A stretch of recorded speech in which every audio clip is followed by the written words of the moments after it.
Olá, olá, boa noite no Brasil, boa tarde para quem está aqui nos Estados Unidos, mais boa noitão para quem está na Europa. Boa noite, deixa eu ver se o Rasta já entrou aqui, já entrou. Oi, Vitor, oi, Márcia.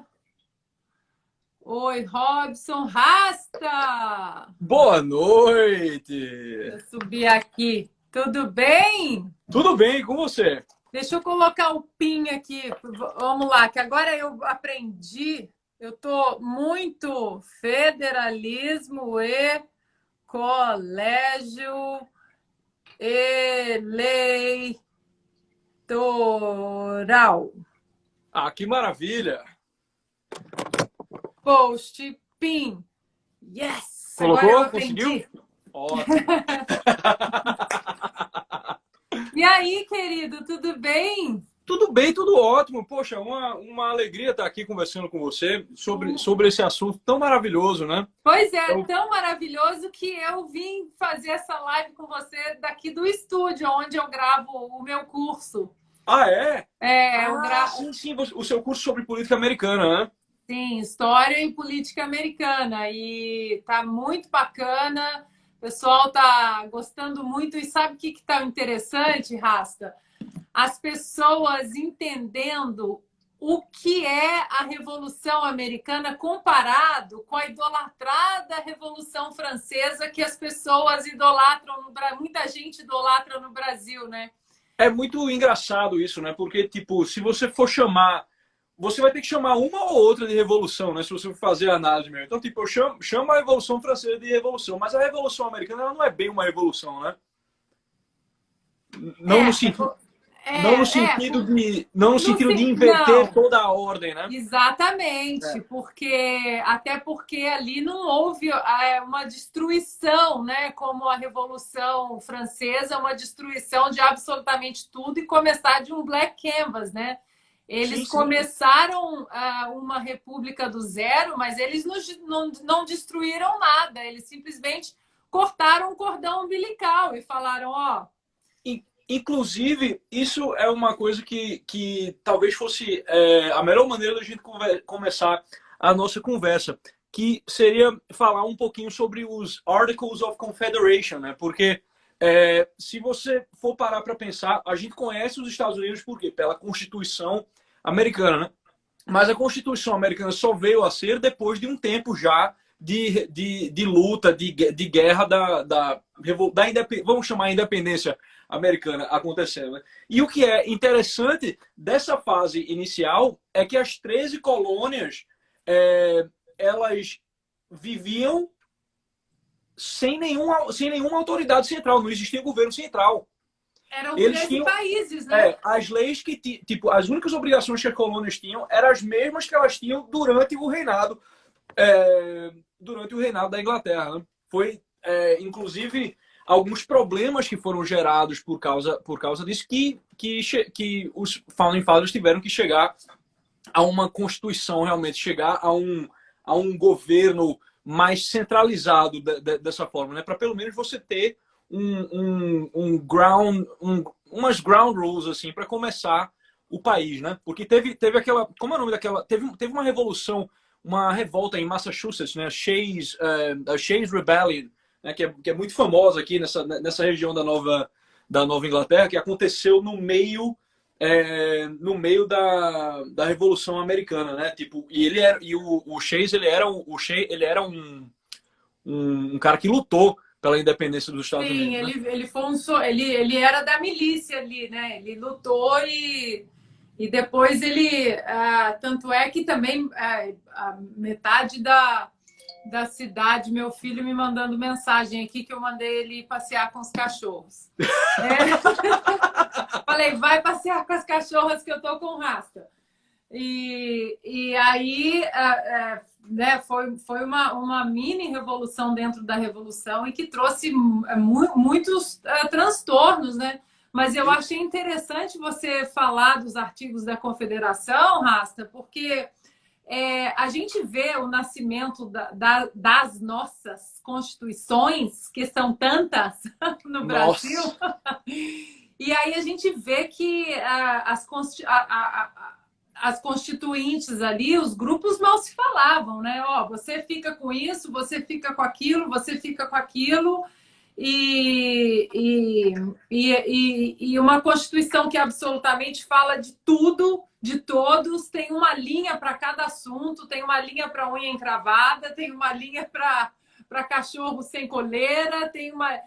E a gente vê que o processo da Constituição americana foi um processo tão longo e começa exatamente nos artigos da Confederação que eles foram tão ruins para os estados, né? Mas eles passaram por um processo de percepção de que os artigos da Confederação eram muito ruins. sim, Não, sim. a gente vai ter que começar do zero, porque isso aqui é muito ruim, dá muito poder para um estado, para um governo central, um Sim, governo inclusive, unicameral, né? Uma casa legislativa apenas, com um governo central muito forte, e os estados assim, peraí, e nós aqui, como é que fica?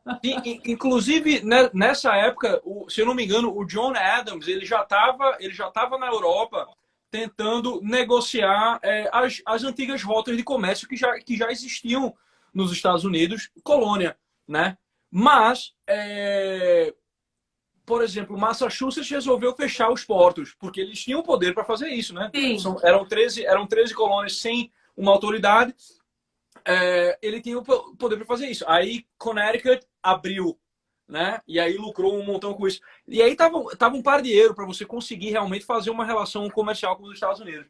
Agora, isso que você falou, tipo, de ser unicameral, isso me lembrou também que enquanto estava se discutindo essa questão da Constituição americana, né, tinha o Virginia Plan, né, que já tinha a ideia de ser bicameral, né, que já tinha a ideia de haver a representatividade dos estados, e o Jersey Plan do outro lado, né, que ele era mais centralizado e tal. E nessa negociação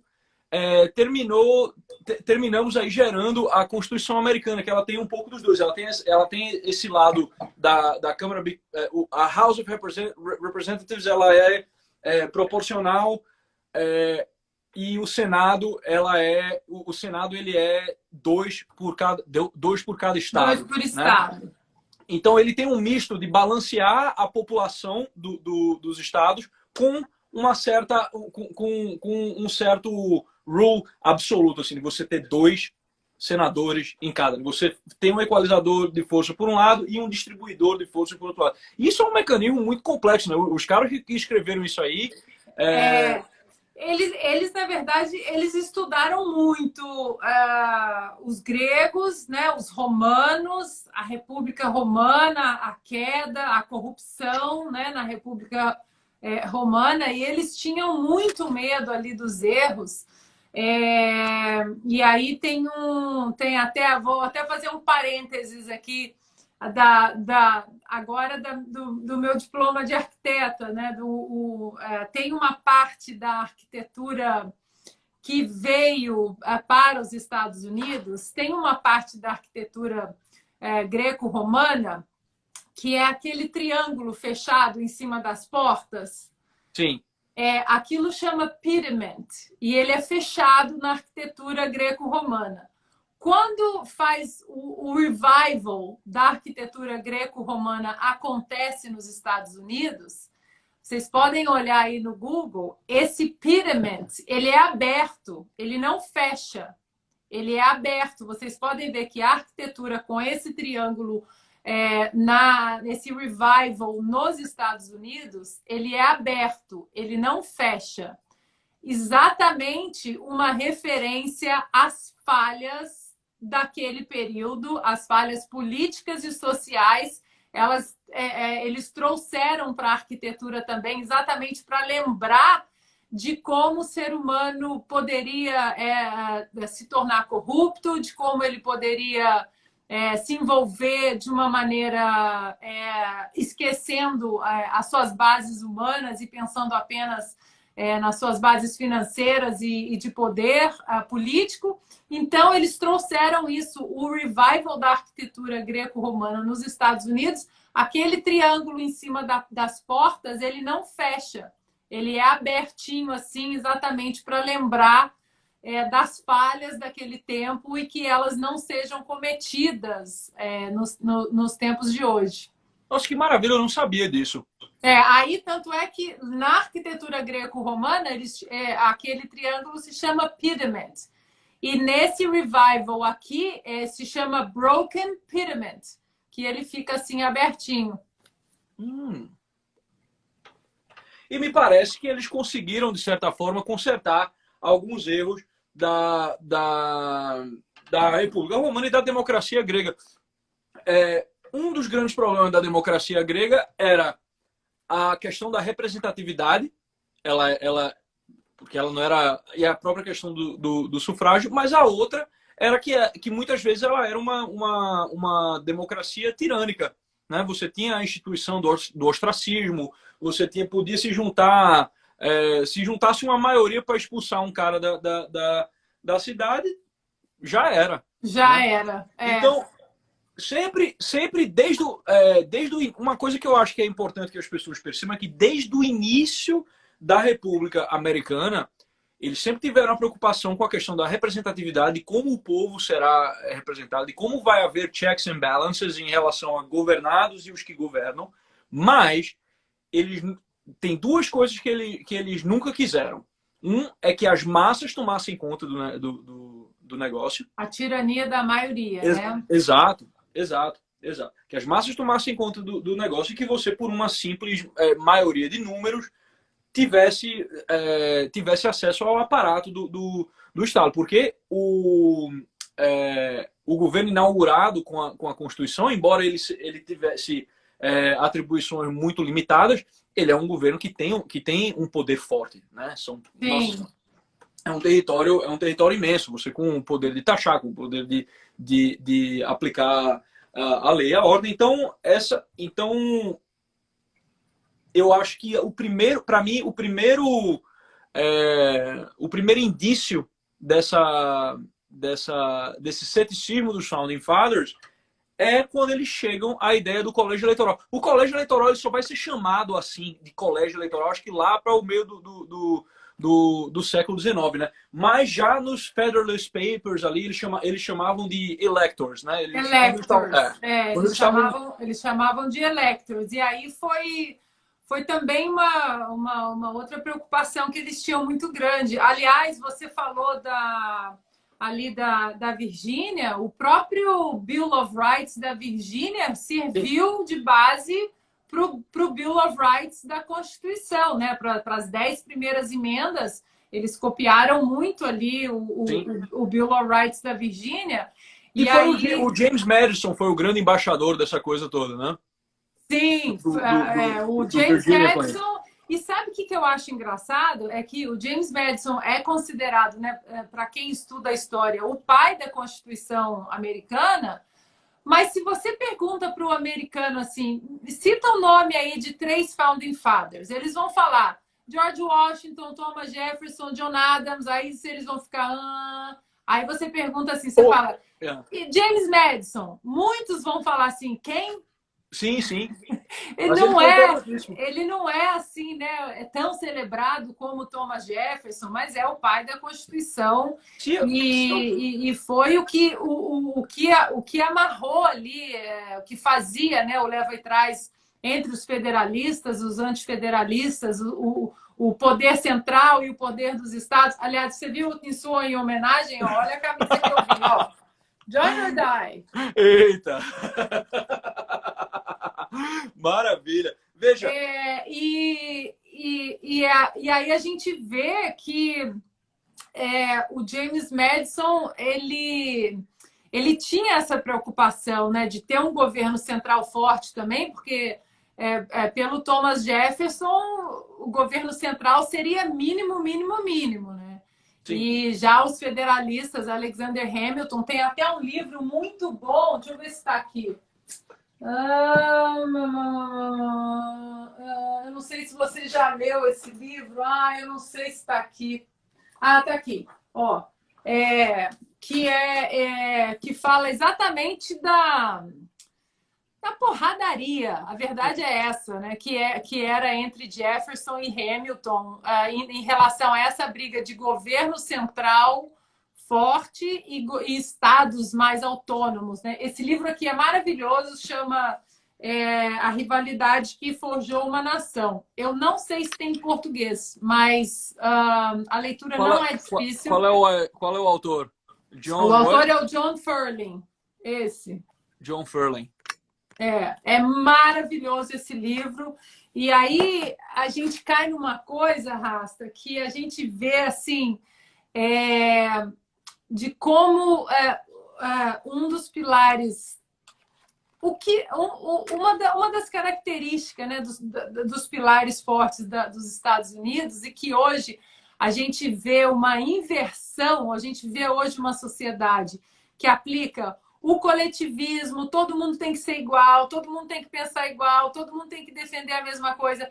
E a gente vê que os Estados Unidos são essa nação próspera e muito embasada, né, em filosofias e teorias muito bem embasadas, porque os Founding Fathers, eles eram muito diferentes e eles faziam essas diferenças deles que faziam o coletivo forte. Sim, o de Tocqueville, quando escreve sobre a democracia na América, ele fala, olha, o forte do regime americano é justamente essa oligarquia, né, dos Founding Fathers, de pessoas como Ortega y Gasset chamaria de qualificadas, e que isso gerou um nível de igualdade entre os homens dentro dos Estados Unidos nunca visto na história. A Europa nunca vivenciou o nível de...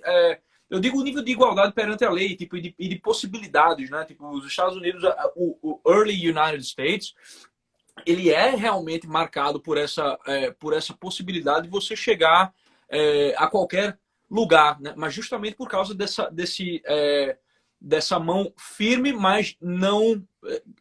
that doesn't waver, né? Essa mão firme, mas que manteve o governo responsável, manteve o governo dentro de uma redoma, né?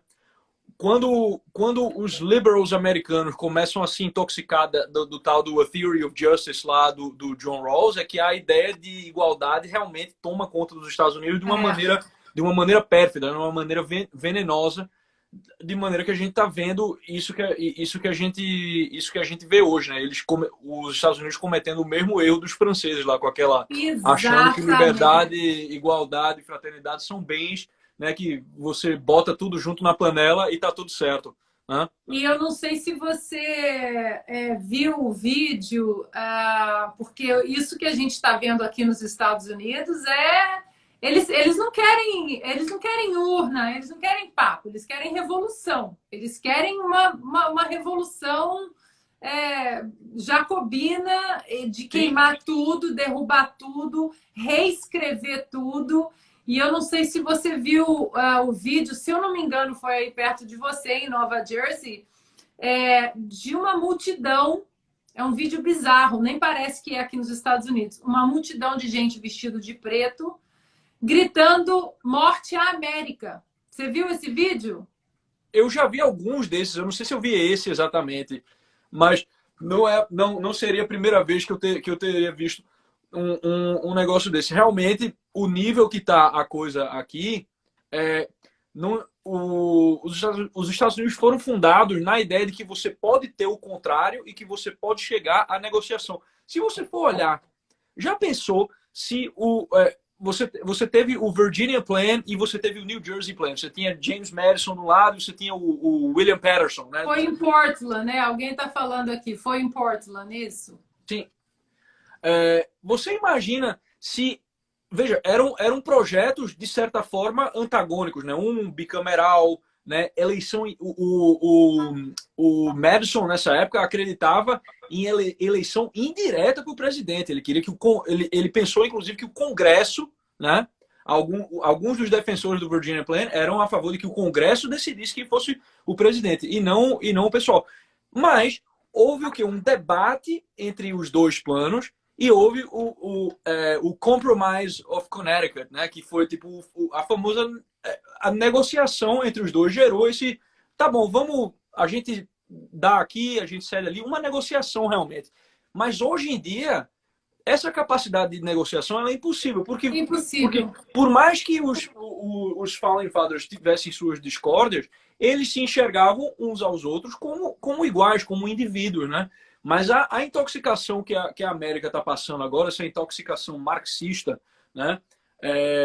Que é o que ela é mesmo, né? Uma intoxicação marxista já vem acontecendo.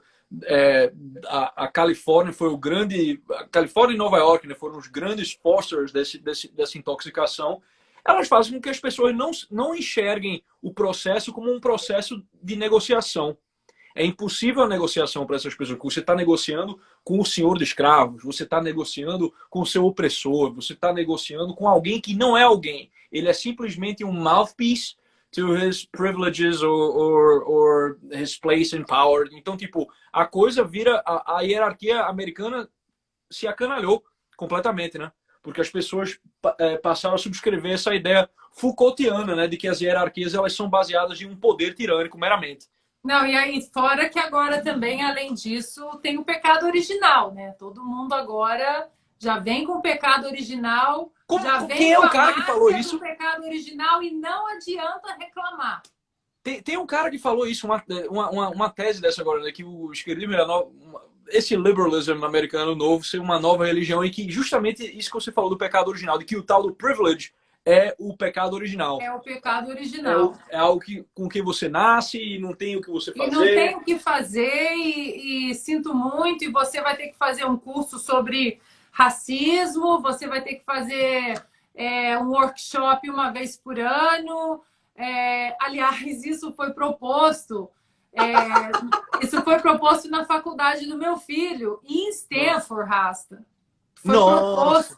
Foi proposto em Stanford que todas as pessoas que não são negras, lá pelo Centro de Estudos Afro, alguma coisa lá, não sei qual é o nome legal, e foi proposto isso, que uma vez por ano você passe por um workshop, você tem que comprovar 8 horas por ano que você entende o que é racismo sistêmico, o que é pecado original, o que é uma coisa que está... Eu vou te mandar a carta que nós recebemos de Stanford. Nossa, pelo amor de Deus, me mostra isso. São 16 demands, são 16 pedidos desse centro aí, e num desses pedidos aí, eles querem 25 milhões de dólares para o centro.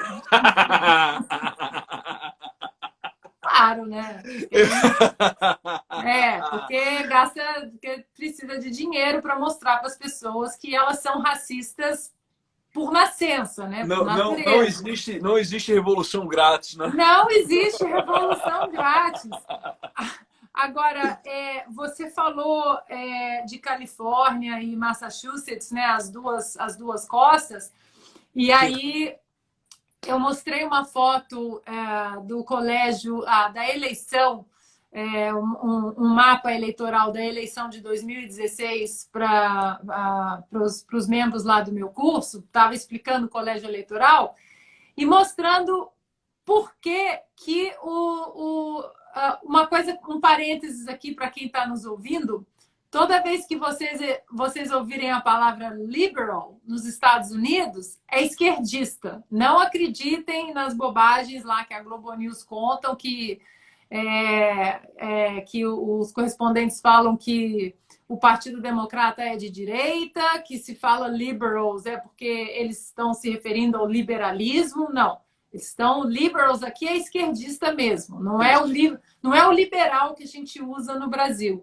E as duas costas, elas são liberals. Então, elas fazem uma força aí exatamente contra o colégio eleitoral. Por quê? Porque as duas costas são as maiores, as regiões com uma densidade demográfica muito grande. E aí o que acontece? Se você extirpa o colégio eleitoral e vai pelo voto popular, os liberals vão ficar elegendo presidente aí, ó, a perder de vista. O colégio eleitoral obriga o candidato a falar exatamente com todo o país, porque aqueles 4 votos dos delegados lá na West Virginia, numa eleição acirrada, eles vão fazer falta. Eles contam, eles contam. Então, não acreditem na bobagem que vocês escutam muito de que tem que abolir o colégio eleitoral porque é uma votação indireta. É uma votação indireta, é uma votação direta no seu estado. Você vota para presidente, você vota para o Trump ou para o Biden. Você vai votar no candidato que você quer no seu estado. E aí, depois, os delegados daquele estado, eles votarão no presidente. Mas você vota normalmente. Lógico, seria impossível você ter um federalismo de verdade, né? Você guardar algum nível de... Um federalismo que guardasse algum nível realmente de independência dos estados, se você tivesse simplesmente estados mais populosos que pudessem decidir o resultado da eleição. A gente tem isso no Brasil, né? As eleições no Brasil não têm... elas não têm essa camada extra de accountability, né? Essa camada extra. Vamos ver se eu acho a foto aqui. Sim. Ó, olha aqui, pessoal. Em vermelho, lembrem que em vermelho nos Estados Unidos é o Partido Republicano, azul é o Partido Democrata. Em vermelho, todos os condados que votaram, todos os distritos que votaram no Trump. E em azul, os distritos que votaram em Hillary. Olhem só. Vocês estão entendendo? Sim. Olhem só. Se vocês olharem aí, manda bala aí, Rasta. Olha só o voto popular. Mas a Hillary ganhou no voto popular. Só a Califórnia, que é isso aqui, ó. Olha isso. Sim. Só a Califórnia aqui.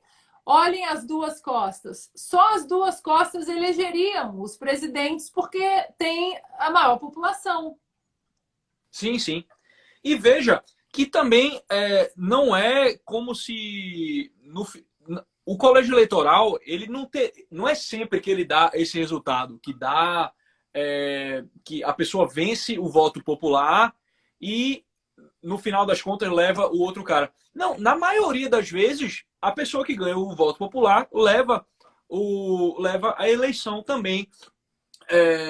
O problema é que isso tem acontecido 5 vezes na história dos Estados Unidos, né? Tipo, isso aconteceu, tipo, sei lá, eu anotei aqui às vezes 1824, 1876, né? E 1888. Foi primeiro John Quincy Adams ganhou do Andrew Jackson na época que era republicanos democratas, era um partido só, né? Aí depois Hayes e Tilden, tipo, Hayes já era republicano, Harrison e Cleveland, Harrison também era republicano.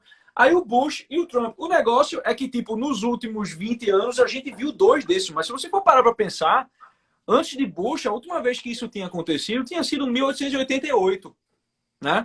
Só que, por que é tão sintomático a questão do colégio eleitoral ter decidido 2 eleições no nosso tempo de vida aqui, né? Tipo, não era uma coisa assim que é de se estranhar. Né? É que nem a gente que se acostumou a ver o Brasil campeão da Copa do Mundo 2 vezes, né? Tipo, a minha geração viu 2 vezes.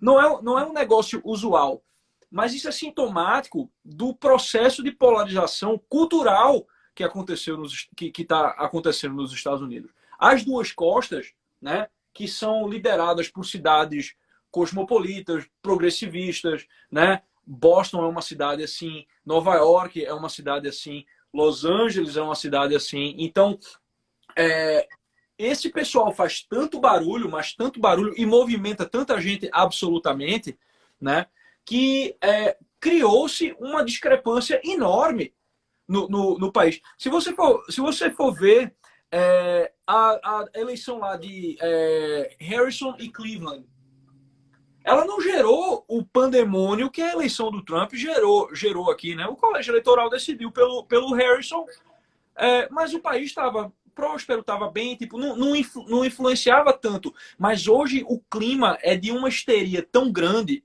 e de um medo tão grande, e a retórica também ficou tão acirrada, né? Tipo, o Trump, ele para se eleger, ele não fala, tipo, o Trump normalmente ele não fala daquele jeito, ele é um cara charming, ele é um cara legal, né? Tipo, as pessoas que conhecem ele geralmente falam isso, que ele, presidente, é meio diferente dele não. Ele não é que nem o Bolsonaro, sabe? Que é mais franco mesmo. O Trump percebeu justamente que essa era uma eleição que ele conseguiria levar na retórica. Ele disse, eu vou bater de frente com essa gente aqui, eu vou bater de frente com essas duas costas aqui, né? Porque se ele fosse tentar agradar essas duas costas, ele estava fodido. Ele não ia conseguir. Ele não ia conseguir. Ele ia fazer o quê? Ele ia ser mais um bilionário pagando de progressista, né? Pagando de, não, veja, né? Sei lá, Black Lives Matter, não sei. Ele poderia ter adotado um discurso progressista. Ele disse, não, eu vou falar com o meio do país, que está se sentindo não representado já, né? E uma coalizão Hillary, né? Hillary, Obama, Biden, que essa coisa essa coisa incestuosa, né? que acontece, essa coisa incestuosa que acontece nos democratas. O Partido Democrata é o partido mais incestuoso que eu já vi na história da humanidade. Ele é realmente assim, tipo, é o amiguinho de amiguinho, de amiguinho, de amiguinho. O Trump foi um wildcard, ninguém sabe, tipo, eu não imagino que nenhum republicano antecipava realmente que ele ia ganhar quando ele chegou. Não, tanto é que a eleição dele mostrou muitos rhinos, né? Para quem não sabe, pessoal, rhino, R-I-N-O, é uma expressão que quer dizer Republican in name only. Quer dizer, o cara é republicano, mas ele é um PSDB dentro do Partido Republicano. Podemos colocar assim, né? Sim. O cara é um rhino, ele é um PSDB dentro do Partido Republicano. Ele não tem nada de republicano, ele só tem um nome ali, Republican in name only. E a eleição do Trump mostrou exatamente esses rhinos. Eu defendia, Rasta, eu tenho até vergonha de falar, eu vou falar baixinho, mas o meu candidato em 2016, antes da gente sucumbir às políticas do Trump, que realmente colocou o país assim num foguete e a América subiu como poucos presidentes na história, eu falava muito do John Kasich. Você é uma moderada, uma mulher moderada. Porque o John Kasich, para mim, eu pensei assim, bom, o cara, ele vai fazer uma ponte, ele trabalhou no Balanced Budget, na turma que trabalhou com o Clinton e com os republicanos, eles conseguiram passar muita coisa quando o Clinton era presidente com a Casa e o Senado republicanos. Houve ali exatamente essa cooperação entre democratas e republicanos, muitas coisas aconteceram, por mais abjeto que o presidente Clinton seja, muitas coisas aconteceram ali exatamente por essa cooperação. Falei, bom, esse cara vai trazer essa experiência de lá. Hoje o cara meu Deus do céu, ele está na MSNBC, ele discursou na Convenção Democrata, uma coisa assim, meu Deus do céu. Então, eu e meu marido, a gente fala assim, a gente não vai contar para ninguém que a gente defendia. A gente não vai contar para ninguém. A eleição do Trump trouxe isso, tirou eles são a establishment, né? Tipo, se ele, o John Kasich, o Bloomberg, o Mitt Romney, né? Todo esse pessoal é o establishment do Partido Republicano. Agora, o Partido Democrata, ele é realmente... Eu nunca vi tamanha capacidade do famoso centralismo democrático, né, dos socialistas, né? Os caras, tipo, eles decidem, não, porque se aparecesse um cara maluco que nem o Bernie Sanders no Partido Republicano, a própria estrutura das primárias, e eu queria que você falasse um pouquinho da diferença das primárias dos democratas para as primárias dos republicanos. Você poder elucidar a gente aí em relação ao regime interno. A meu ver, me parece que o jeito que os democratas chegam no seu candidato, quem vai ser o candidato, é muito mais por um regimento interno já pré-estabelecido do que os republicanos. No Partido Republicano existe muito mais o espaço para um cara que é de fora, como o Trump chegou realmente de fora, pegar e levar a nomeação, né? Tanto é que no Partido Democrata tá o Bernie Sanders tentando há anos, né? Tipo, ele consegue, garanto que ele teria muito mais projeção no meio dos Estados Unidos por ele ter essa retórica meio blue collar, assim, né? Do que o resto dessa galera democrata globalista, né? Que é tipo, não, tipo, tudo que tá de errado com o mundo é porque a gente não tem ciclovia o suficiente, né? É porque a gente não tem banheiro para mulher de piruzinho, entendeu? Tipo, é esse tipo de coisa, né? Mas o fato de que um Bernie Sanders da vida, mesmo tendo todo esse potencial para dialogar com esse meio perdido dos Estados Unidos, ele jamais leva uma nomeação democrática. Jamais leva. Eu queria também deixar aqui, antes de entrar nisso que você falou dos republicanos, que são algumas entranhas da política americana que não chegam no Brasil, que, por exemplo, vocês vão ouvir falar, né, dos nossos correspondentes internacionais falando um republicano raiz como Mitt Romney, que foi candidato na última eleição. Hoje ele não apoia Donald Trump, porque Donald Trump é a pessoa mais abjeta. Contar só uma historinha rápida aqui sobre o Mitt Romney.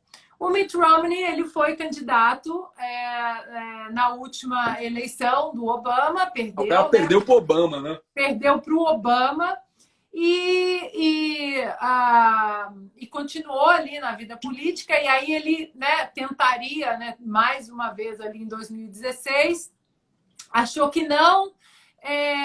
E não conseguiu, entrou ali quando ele viu que... E ele entrou na turma de bater, quando eram 12 candidatos nas primárias republicanas, ele entrou na turma de bater no Trump para que os velhos republicanos, como o Bush, ou outros do establishment, eles saíssem das primárias. Para o choque de todos, Donald Trump sai das primárias e Mitt Romney continua torcendo o nariz. E aí vem as pesquisas eleitorais, Hillary Clinton 90%, New York Times deu 92%, 2 dias antes da eleição, para Hillary Clinton. Matemáticos da USP, né? Matemáticos da USP.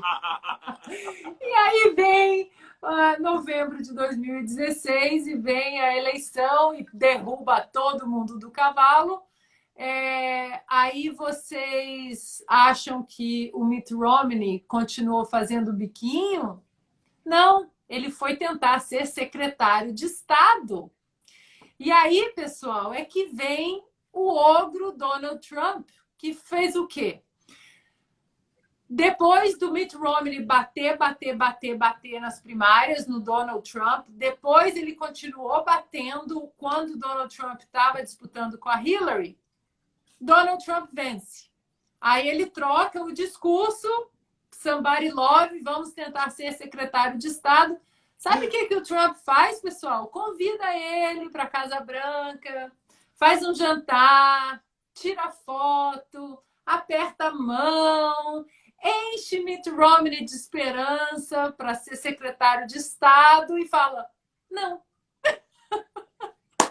E aí, agora, o Mitt Romney tem esse grudge, tem esse ressentimento aí que continua agora batendo no Trump. Eu acho que ele foi humilhado, né? Essa honra foi uma humilhação, realmente, né? Tipo, e o Trump, ele é muito sagaz em fazer esse tipo de coisa. O pessoal acha que Trump é burro, tá ligado? Tipo, é a primeira é como as pessoas terminam subestimando ele, né? O Trump sabe exatamente o que ele está fazendo. Quando ele tá falando, tipo, e parece que é a coisa mais outrageous do mundo, ele tá falando aquilo ali porque ele quer falar aquilo mesmo. Ele pensou na cabeça dele ali todos os possíveis. Não, isso aqui é o que eu tenho que seguir. Quando ele resolveu tirar o dinheiro da OMS, qualquer outro republicano, se quisesse tirar o dinheiro da OMS, teria feito tipo, veja, respeito muito a OMS, mas o país está passando por alguns problemas assim, assado, tal, não sei o que lá. Nossa, ele chegou e disse, não, ó, a OMS não serve para nada, né? A gente está jogando nosso dinheiro fora. Então ele chegou. O Trump ganhou a campanha com the biggest set of balls in the race e ele continuou governando assim. Então ele faz esse tipo de coisa. Essa coisa com o Romney nunca mais vai se candidatar à presidência. Não, né? e não só isso, Rasta, mas o que o Trump fez? Da maneira que ele fez e da maneira como o Romney se comportou depois disso, hoje o Romney é a persona não grata no Partido Republicano. Ele não vai ganhar mais nenhuma eleição. As pessoas hoje, o republicano que vota republicano no matter what, não vai apoiar o Mitt Romney. E aí, esse republicano, a imprensa brasileira fala, esse republicano que fala mal do Trump.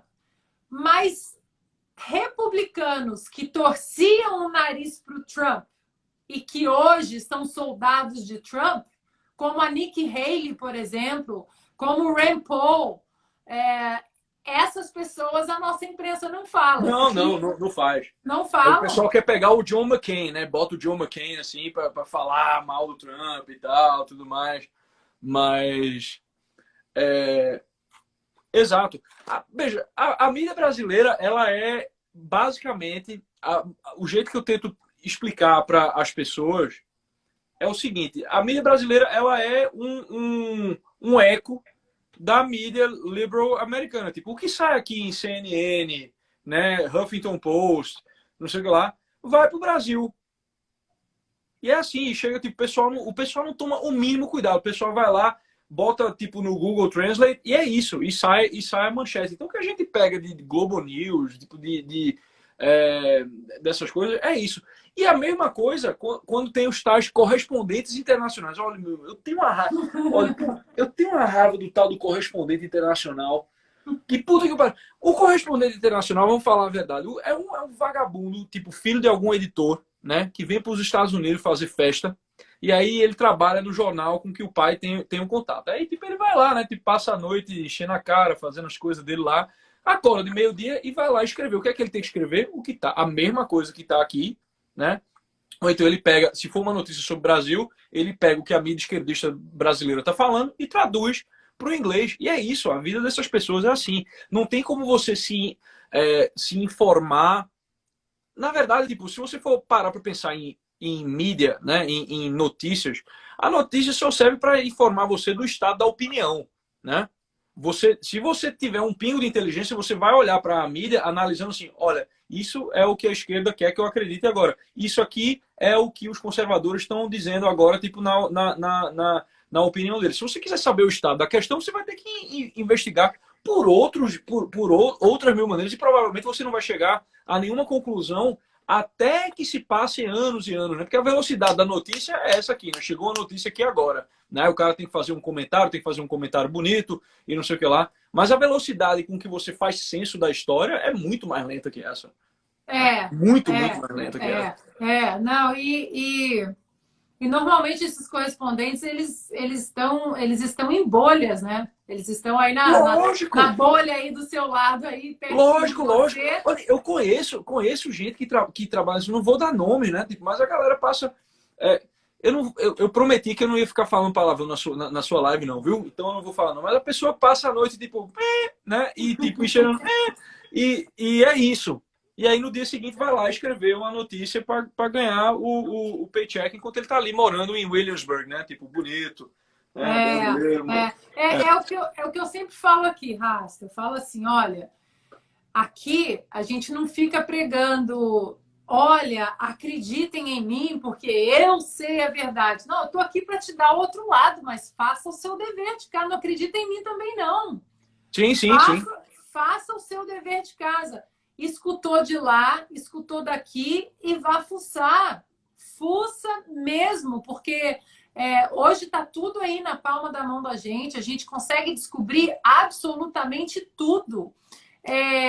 E aqui nos Estados Unidos, principalmente, os documentos do governo estaduais ou do governo federal, tirando aqueles documentos de inteligência, documentos sensíveis, eles são obrigatoriamente, eles têm que ficar à luz do dia, à luz do povo. Então, se você fuçar algum documento que você quer saber, obviamente, não estou falando de FBI, de CIA, de documentos sensíveis, mas você consegue achar tudo. Você consegue achar tudo. Uma coisa que todo mundo deveria fazer antes de ver qualquer notícia de internet é abrir, porque essas informações são claras, elas são cristalinas, é doação de campanha.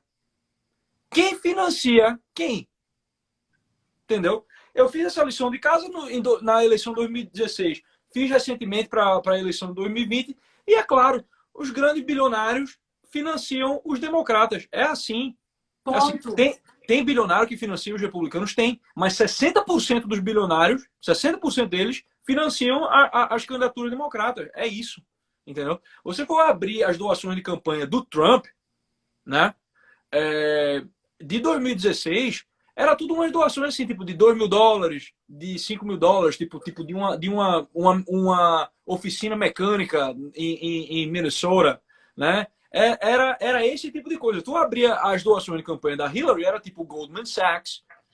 Wall Street em peso, né? Tipo, então peraí, calma. Algo de errado não está. Essa narrativa que a imprensa brasileira traz pra gente, que o Trump é o candidato do top 1%, dos mega ricos e não sei o que lá. E algo de errado não está certo nisso aí, né? Porque, tipo, como é que essa galera tá. Por que essa galera tá dando dinheiro pros democratas, porra?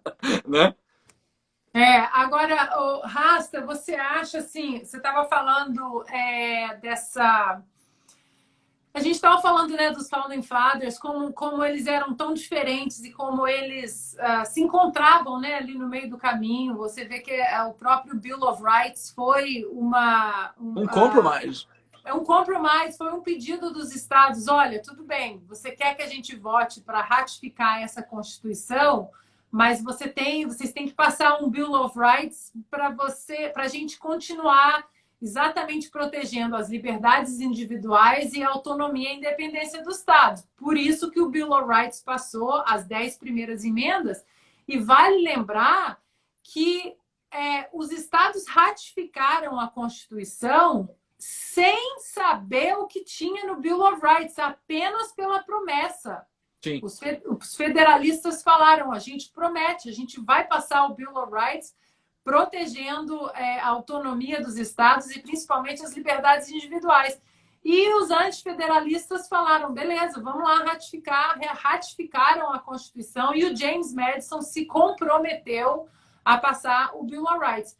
O que a gente vê hoje, aí a gente, né, vem ao longo da história e a gente vê assim esses dois partidos até, né, um certo ponto conversando de uma forma civilizada. Tem um debate da primeira eleição do Reagan, em 1980, um debate dele entre o Reagan e o Jimmy Carter.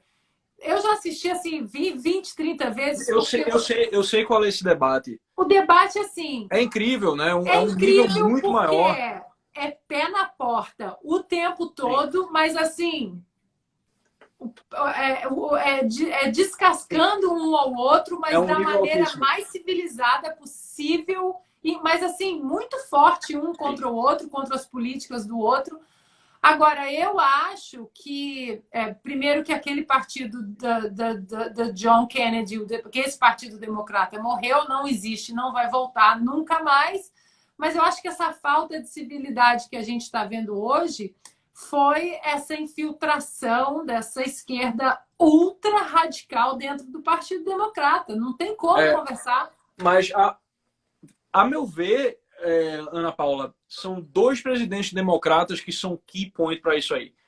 Lyndon Johnson, do ponto de vista de políticas de engenharia social, né? Ele criou. Obama, né? Lyndon Johnson criou as condições para a gente estar vivendo esse pandemônio de Black Lives Matter hoje, né? Foi o cara que, tipo, o próprio Walter Williams fala, né? Tipo, a gente estava vencendo a guerra contra a pobreza até que Lyndon Johnson declarou guerra a ela. Né? Aí, e o outro foi o Jimmy Carter. O Jimmy Carter talvez seja o pior presidente da história dos Estados Unidos, né? Mas em termos de engenharia social, o Lyndon Johnson pariu realmente essa... porque, veja, os Estados Unidos herdou um problema muito grande, né? Herdou um problema de ter sido um país que teve escravidão e de ter sido um país ele depende da nacionalidade e ele não conseguiu estender essa nacionalidade efetivamente às pessoas que foram incorporadas depois do final da escravidão até os anos 60 com o Civil Rights Movement. O grande problema é que esses caras, como o Lyndon Johnson, ao parir esse welfare state, terminaram trabalhando contra o propósito. Se o propósito era incorporar essas pessoas à nacionalidade americana, o welfare state acabou completamente. Acabou completamente, porque você destruiu a família. Destruiu a família dessas pessoas. A maioria dessas pessoas nasce fora do casamento, né? Sofre abuso, né? Depois veio o sistema de educação pública. O sistema de educação pública, todo mundo sabe que ele aqui é baseado no bairro que você nasce. Então, se você nasce num bairro fuleiro, né, você tá fudido. Você vai para aquela escola lá, que vai ser uma escola de merda, vai ser uma escola de crime. Né? Você anda no Brooklyn, você vê as escolas públicas do Brooklyn, tipo, é tudo umas cadeias. Né? Então, que muitos deles vão parar na cadeia, tipo, não é... A própria arquitetura do negócio já diz, né? Já está acostumando o cara. Tu pega os projects, né? Que são os programas de housing e tal, que todos surgiram, né? Já desde lá de Lyndon Johnson, aqueles projetos de housing que a arquiteta conhece, aquela ideia de Le Corbusier, né? De arrebanhar as pessoas naquelas caixas de pombo, né? Então, o fato da gente estar vivendo esse baixo nível, né, da coisa, isso tudo é cria dos 60 e 70, né, Lyndon Johnson e James Carter, Jimmy Carter principalmente. Jimmy Carter realmente foi uma... E a gente vê que o americano ele gosta de uma mão firme, né? O Reagan falava muito a paz através da força, né? Peace through strength. E o Jimmy Carter era um mole, né? Um B mole. Lógico. Era muito mole. A gente viu. E aí tem um filme, pessoal, que é maravilhoso, que é aquele filme Argo, que mostra muito a mão mole do Jimmy Carter, que foi quando houve aquele evento dos reféns na embaixada americana no Irã, e que os americanos ficaram ali 430 dias reféns. E o filme Argo, ele é baseado em documentos oficiais da CIA, né, que depois de 50 anos ali, os documentos eles passam a ter conteúdo público, eles podem ser revelados. Então, esse filme é maravilhoso, é com aquele ator, como é que ele chama mesmo? Meu Deus! O Argo, é aquele que faz, o menino. Daqui a pouco eu lembro o nome dele, mas o nome... Mas agora que você lembrou esse fato dos 420 dias, agora eu fico pensando se o Jimmy Carter foi o pior presidente mesmo, porque o Obama fez pior em Benghazi, né? Pois eu ia chegar nisso para você. Eu ia falar exatamente isso, porque para mim, eu concordo com o Lyndon Johnson. Esse, para mim, foi um dos piores, mas para mim, que disputa com ele é o Obama. Exatamente por isso. Por Benghazi, pelo avião de dinheiro para o Irã. Sim. pela mão mole, no sentido de quantas vezes que ele estendeu a linha, não cruza aqui. Aí cruzavam. Não, não cruza aqui agora. Aí cruzavam. Não. Olha, ai, ai, ai, última chance. Ai, ai, ai. Agora não cruza. Cruzavam. E hoje a gente vê aqui, a gente vê, por exemplo, isso que o Trump fala da China, de que a China está dentro dos Estados Unidos, o Abraham Lincoln falava, a única chance da América crumble é de dentro para fora. Sim. Um inimigo de fora para dentro não consegue. E hoje a gente vê, a semana passada, Rasta, foi preso mais uma pessoa aqui na UCLA, um chinês que estava com laços com o Partido Comunista Chinês, destruindo computadores na UCLA. Por quê? Isso tudo sob o governo Obama. Isso tudo aconteceu durante 8 anos. A política de fronteiras absolutamente abertas, os acordos comerciais que tanto foram detonados, né, pelos correspondentes internacionais, porque Trump vai trazer uma instabilidade econômica. Se você pegar os acordos comerciais com a China, os Estados Unidos estavam sendo surrupiados, a propriedade intelectual americana sem nenhuma proteção. Lógico, você tem uma coisa que não ficou claro no discurso do Trump, porque é uma coisa que estava subentendida, né? Quando ele falou da propriedade intelectual americana ser... independente da discussão que possa se ter sobre propriedade intelectual existir ou não, né? O fato é que na conjuntura que a gente tem no mundo hoje, ela é algo estratégico, né? Então, nesse caso, ela deve ser protegida, né? Principalmente quando você está lidando com um dragão como a China, né? Então você tem em todos os departamentos que são estratégicos, de tecnologia, né, das exatas e tal. O chinês não vem para os Estados Unidos para estudar a dança lésbica do Zimbábue, não. Ele vem para estudar mais alta computação, para estudar mais alta engenharia, para estudar mais alta física e tal. É isso que eles vêm fazer.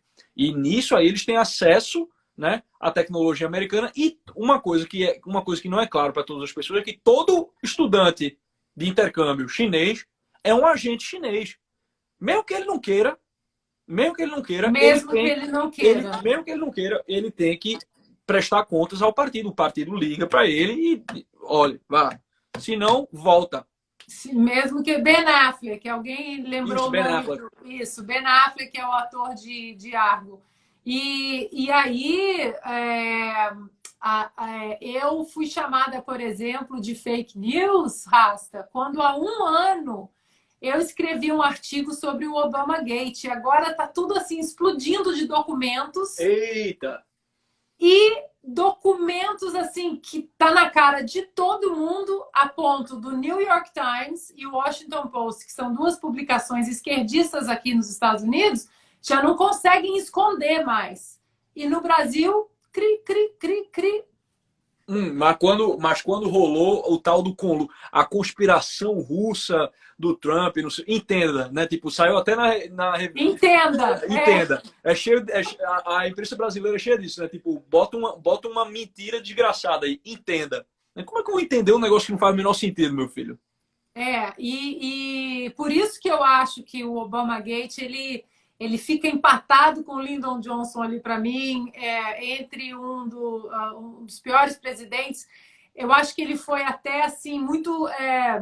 ele dividiu muito a nação, ele usou exatamente a premissa marxista do nós contra eles, negros contra brancos, pobres contra ricos, gays contra héteros. Ele seguiu a cartilha do Saul Alinsky realmente mesmo, né? Tipo, você leu o Rules for Radicals do Saul Alinsky, o Obama foi, tipo, ele não foi treinado pelo Saul Alinsky pessoalmente, mas ele foi treinado em Chicago, né? Que foi onde o Alinsky teve, né? Treinou aquela militância todinha lá.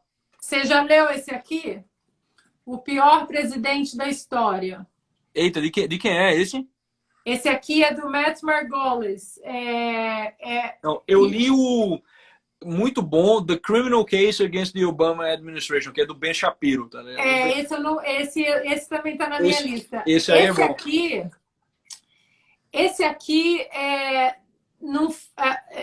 o que tem de documento falando por que ele é o pior presidente da história, mas é assim, você fala, meu Deus, não é possível. Aí você vai na internet e fuça, tá lá. É verdade. Tem umas partes aqui que eu fiquei assim muito impressionada, até de até assim o narcisismo do cara. O narcisismo do cara era uma coisa assim, e de acordo aqui com os eventos narrados aqui, a divisão entre democratas e republicanos, a divisão irreconciliável, foi muito alimentada por ele. Então, agora a gente está aí pagando esse preço que não tem conversa. Não tem. Não tem a menor conversa em relação a isso. E o Obamagate é uma coisa que colocam, né, empurram para debaixo do tapete. Eu tenho que sentar um dia, Rasta, e fazer um organograma, porque, gente, o Obamagate é uma teia. Então, eu confesso que eu ainda não entendi o Obamagate. Eu tenho 3 destaques aqui no Insta. Não, eu vi. E tenho 3 vídeos também num canal lá do YouTube que eu abri só para colocar os vídeos do Obamagate lá, e que eu falo desde o começo, lá do Carter Page, o que fizeram para espionar o cara, e das ligações das pessoas que cruzaram o caminho para abrir o caminho para o FBI continuar espionando, né, a campanha do Trump, as pessoas, as mentiras que eles contaram. E agora, eu não sei se você viu, mas há 2 semanas, um dos advogados do alto escalão do FBI, ele se declarou culpado por modificar um e-mail da CIA de conteúdo sensível para conseguir um mandado de segurança na FISA Court, que é a Corte Especial de Mandados de Segurança. Ele alterou o e-mail quando o FBI mandou um request, né, para a CIA. Olha, nós estamos pensando em vigiar esta pessoa, que é o Carter Page. A CIA respondeu o quê? Não, pessoal, o Carter Page é um informante nosso da CIA. Vocês não têm que vigiar o cara é um informante nosso. Esse advogado alterou esse e-mail, escondeu essa informação e solicitou o mandado mesmo assim para a Corte Especial, e a Corte Especial carimbou e falou: pode ir lá espionar, pode ir lá vigiar. Eu fico imaginando aqui, Ana Paula, o que é que um Hamilton, ou um Jefferson, ou um John Adams, eles pensariam, se eu chegasse de máquina do tempo, né? Chegou lá né, de volta para o rastouro, né? Cheguei lá, né, com o DeLorean e disse: ó, irmão, existe um negócio chamado FBI. Agora, o quê? É um Bureau Federal de Investigações. A polícia? Não. É acima da polícia e é secreto. Mas como assim? Não, e não acaba aí não. Tem a CIA. Mas o que é isso? Não? É uma companhia de inteligência. Mas para quê? Não, para espionar as pessoas. Não, mas não acaba aí não. Tem o NSA. Exato. Tem o NSA. E tem um negócio chamado também de ATF. O que é isso? Isso é uma modalidade de pornô? Não, é tipo álcool, tabaco. Antes fosse. Álcool, tabaco e firearms. Mas peraí, qual é o problema do álcool? Qual é o problema do tabaco e do firearms? Não sei, mas tem uma repartição burocrática para lidar com isso. Os caras não caem duro, né?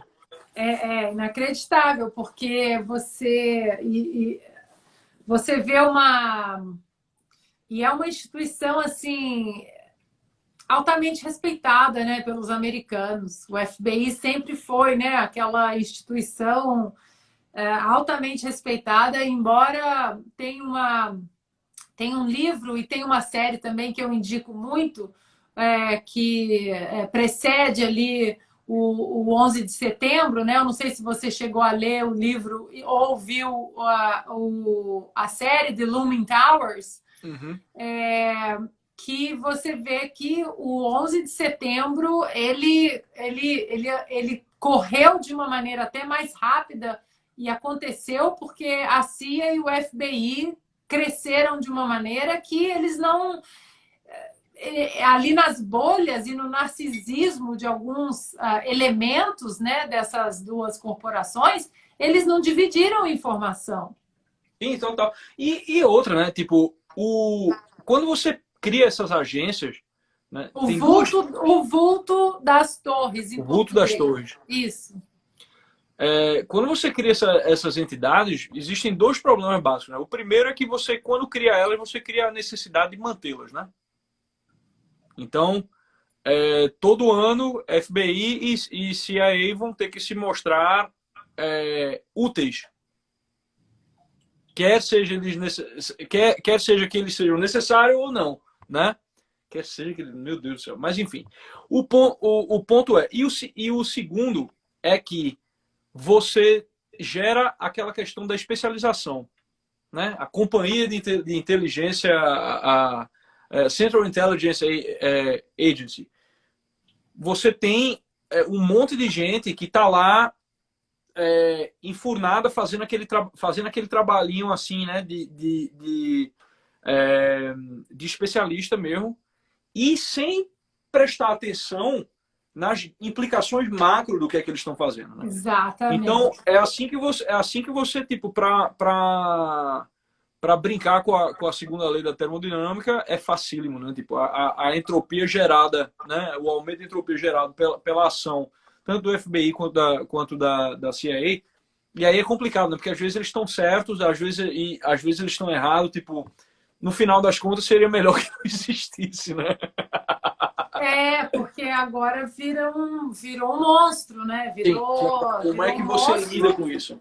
E acabou nas mãos, né, do Obama, uma banda podre aí do FBI acabou se tornando uma arma política. Sim, né? sim. Engraçado, quando eu tocava em Nova York, toda terça-feira tinha uma gig de blues bem ruim, assim, que rolava num bar meio badabauê lá em Wall Street.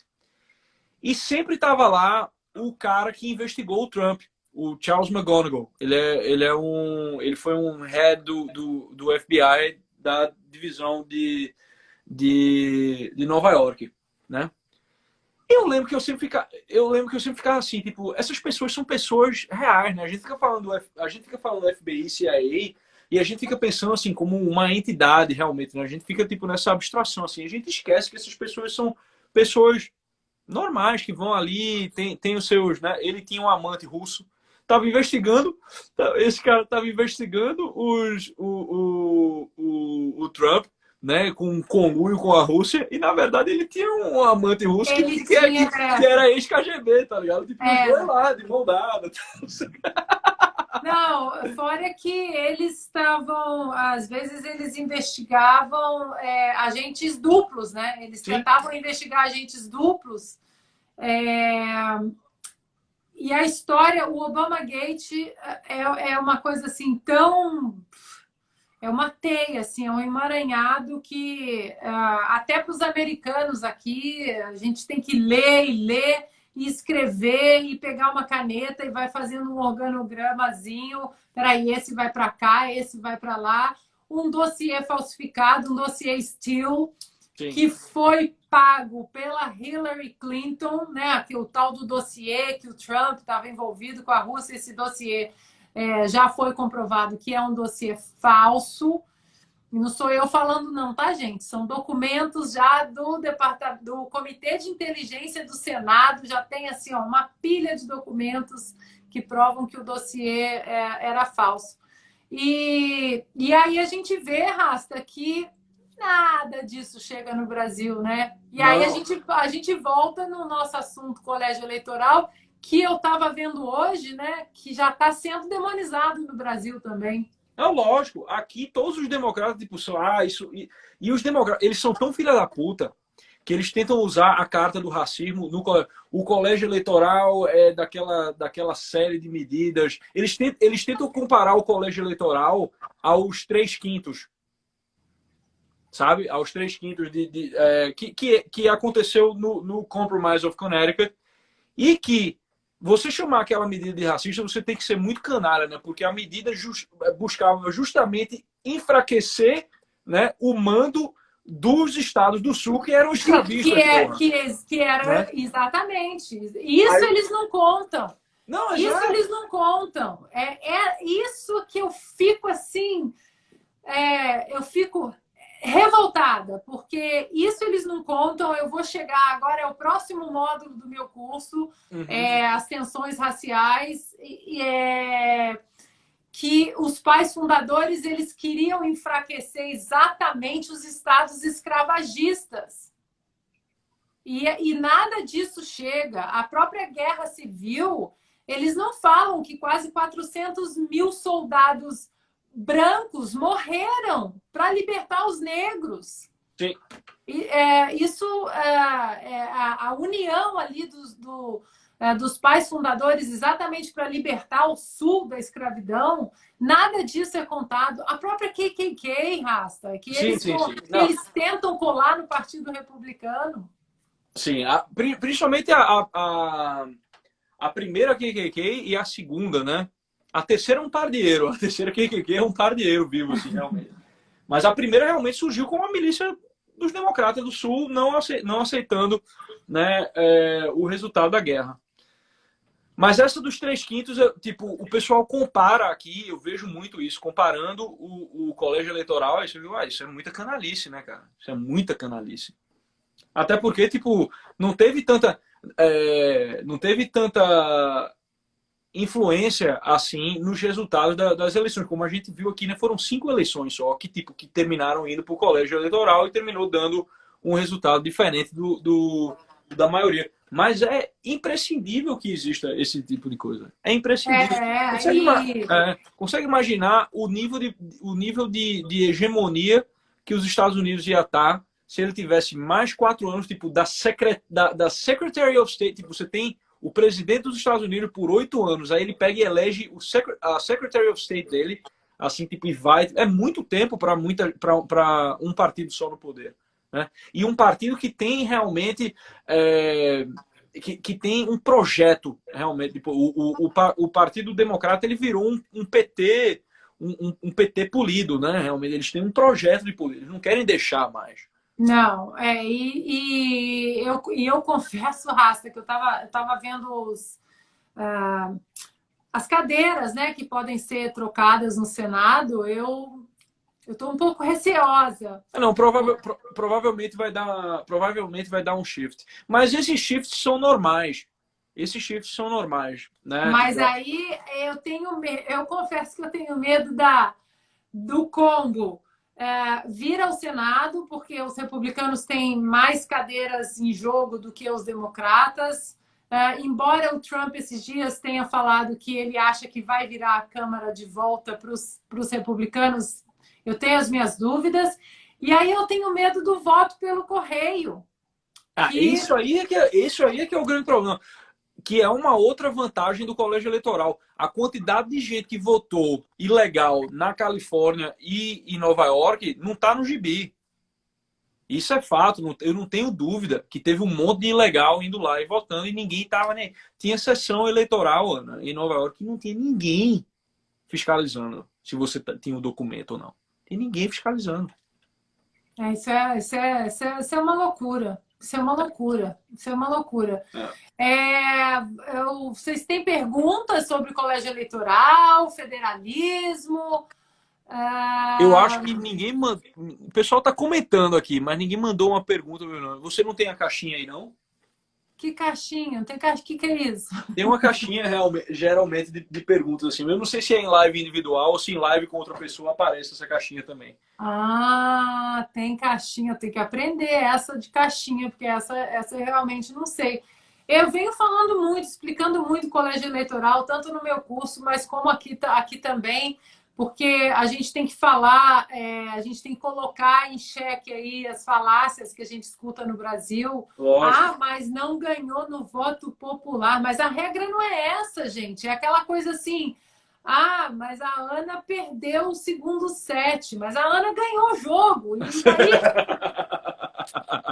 eu perdi o segundo set, mas eu ganhei o jogo. E a regra é quem ganha 3 sets ganha o jogo. Então eu Sim, perdi o segundo set, mas eu ganhei de 3-1.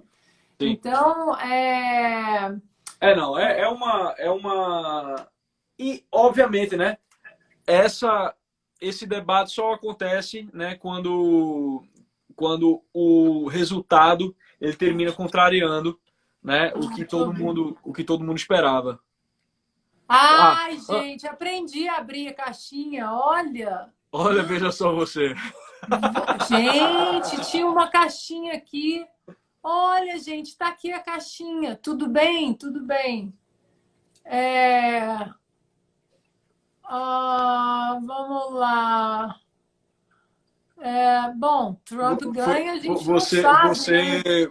você deu muito de boomer agora, viu, Ana? Gente, olha que meu filho que fala isso comigo. O meu filho, olha, gente, aprendi a abrir a caixinha. Agora eu sei abrir a caixinha aqui, ó. É uma interrogaçãozinha, que bacana isso. Muito legal, gostei da caixinha. Eu vi uma pergunta aqui sobre o Maine e o Nebraska. O estado de Maine e Nebraska são dois estados que não têm o sistema de winner take all, que é o quê? O vencedor daquele estado não leva todos os delegados daquele estado. Os Estados Unidos todo é assim, menos Maine e Nebraska. Ou seja, a Califórnia tem 55 delegados no colégio eleitoral. Aí, em novembro, vai todo mundo votar em Biden ou em Trump. Ninguém vota nos delegados. O número de delegados por estado, ele é proporcional à população do estado.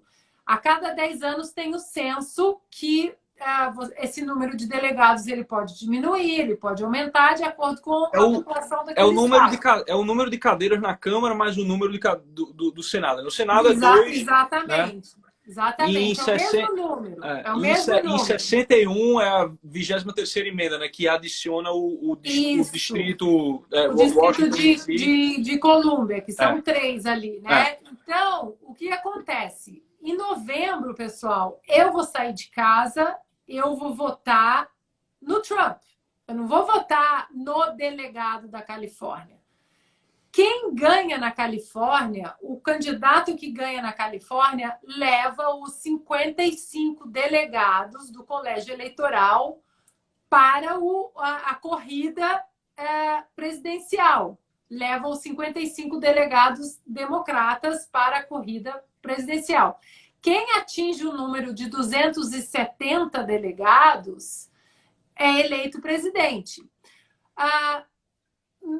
Todos os estados, quando acontece o resultado, né, o Biden ganhou na Califórnia. Winner takes all. O vencedor leva todos os 55. E a maioria dos estados é assim também. Menos Maine e Nebraska, que esses dois estados, eles dividem os delegados. Ah, mas por quê? Porque os Estados Unidos são um federalismo de baixo para cima, onde os estados têm poder de decisão. Então, cada estado pode decidir se eles vão dar todos os delegados para o candidato ou se eles vão dividir proporcionalmente. Eu costumo falar, Rasta, que o federalismo aqui americano, de baixo para cima, o presidente manda menos do que as pessoas imaginam. Sim. Os estados têm muito poder aqui. Lógico. E o Covid mostrou isso, né? O Trump tentou passar canetada à torta e à direito e não conseguiu. Não vai. Não vai. A gente vê agora, por exemplo, esses estados como Oregon queimando aí, Wisconsin queimando, pessoal saqueando, quebrando. E o Trump não pode mandar a Guarda Nacional enquanto o governador não pede. Então, essa regra de o vencedor leva todos os delegados é uma regra também decidida por cada estado. E Maine e Nebraska decidiram que eles não queriam ter essa regra do vencedor leva todos os delegados e eles levam apenas proporcionalmente ali aos votos daqueles dos distritos. Que mais? Só caixinha. Vamos lá. Diferenças básicas entre o federalismo do Brasil e dos Estados Unidos, acho que é o que a gente fala, né, Rasta? O do Brasil é um federalismo de cima para baixo, que Sim. é onde a União manda muito, o governo federal tem muito poder, muita autoridade, e aquilo, né, vai para os estados, e o federalismo americano é um federalismo de baixo para cima. Vocês têm que pensar que a América, os Estados Unidos, são 50 países dentro de um país, né? A gente pode Sim. colocar assim, né, Rasta? Então, sim, completamente. Sim. E cada estado tem as suas duas casas legislativas, cada estado tem a sua Suprema Corte. Então, muita coisa não chega na Suprema Corte americana, porque já para ali no estado. Só chega na Suprema Corte americana casos que aí batem em alguma dúvida constitucional. Aí chega na Suprema Corte. Fora isso, a Suprema Corte aqui não vai decidir sobre saquinho de supermercado, vaquejada não sei aonde, cajudinho.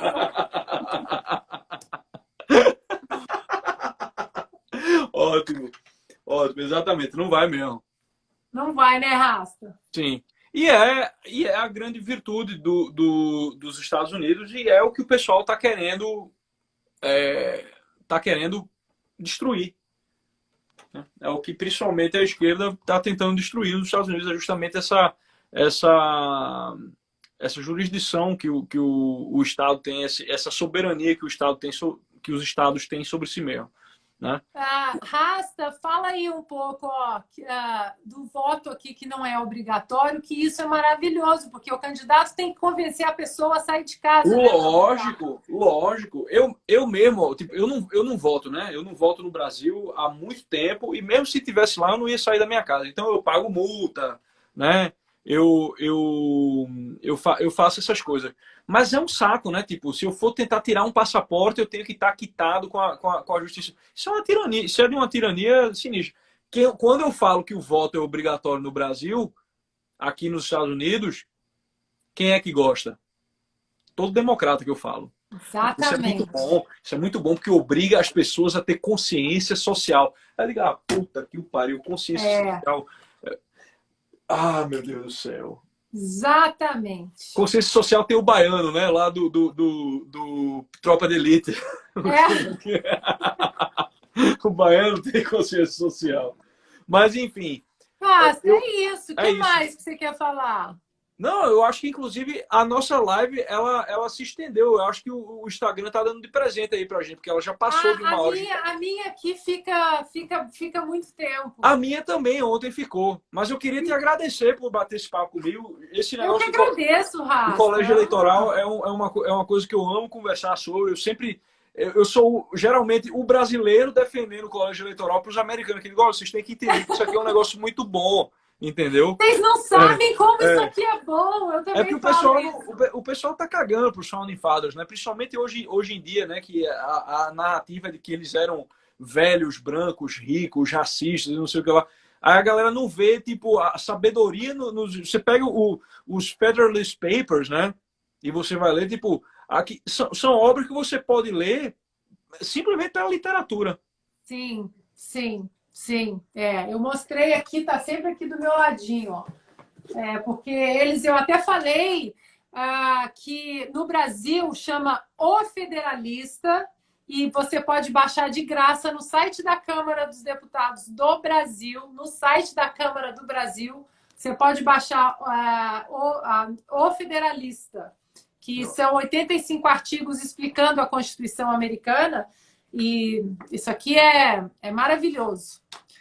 E uma outra coisa, Ana, o pessoal está pedindo para que você deixe salva a live. Vou deixar. você não se ficar incomodar salvo. da dessa minha cara estar aqui na sua live, entendeu? Vai Você ficar salva salva. aí. Ficar salva lá E, no poxa, feed. uma hora dessas, quando eu for na Califórnia, eu vou mandar um alô para você, viu? Por favor, por Tá favor. certo? Nós vamos abrir um vinho aqui, vamos fazer uma live para o pessoal. Ótimo, maravilha. Obrigado, viu, Obrigada, Ana? Rasta. Pessoal, Se obrigada cuida. pela companhia.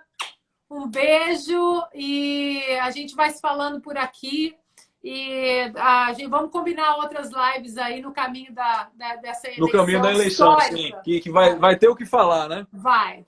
Um beijo para Diana. Um beijo, pessoal. Tchau, tchau.